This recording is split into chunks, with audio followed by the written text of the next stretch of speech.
ప్రజాస్వామ్యంలో ఈ ప్రజా దర్బార్లకి స్థానం లేదు.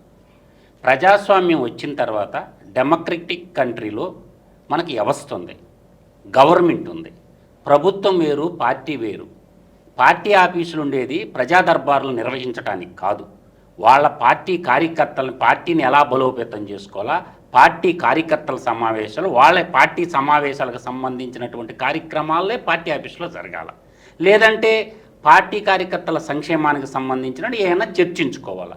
పార్టీలో లోపాలని నాయకుడికి మంత్రులకి ఈ సంబంధాల గురించి మాట్లాడుకుంటే అది సహేతుకంగా ఉంటుంది. అంటే ఇది పూర్తిగా రాజకీయపరమైన అంశాలు చర్చ జరగాలి తప్పితే అక్కడ ప్రభుత్వపరమైన చర్చలకి అంటే అది వేదిక కాదు అంటారు. 100% 1000% మేధావి వర్గం అంతా దాన్ని తప్పు పడతారు. అది ప్రజా దర్బారు కాదు, డబ్బా దర్బారు.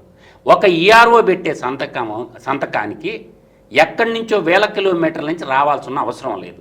ఈఆర్ఓ పరిష్కరించేవి, ఎంఆర్ఓ పరిష్కరించేది, ఆర్డీఓ పరిష్కరించాల్సినవి, హౌసింగ్ ఆఫీసర్లు పరిష్కరించాల్సినవి, కలెక్టర్ పరిష్కరించాల్సి, పైనుంచి మళ్ళీ కిందకే పోవాలా. అంటే పార్టీ ఆఫీస్ నుంచి పోతే తప్పు ఉప్పు అయిపోద్దా, ఉప్పు తప్పు అయిపోద్దా?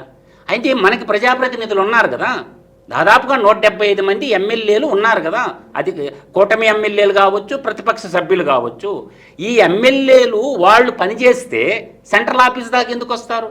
వాళ్ళు అంత దూరం ఏ ప్రయాసాలకి ఓర్చడి, శ్రీకాకుళం పలాస ఎక్కడుంది, చిత్తూరు జిల్లాలో కలికిరి ఎక్కడుంది, హిందూపురం ఎక్కడుంది, కర్ణాటక బార్డర్లో ఉంది, మడకసిర ఎక్కడుంది, అక్కడ నుంచి ఇక్కడ దాకా రావడానికి వాళ్ళ ఖర్చులు ఎంత అయి ఉంటాయి?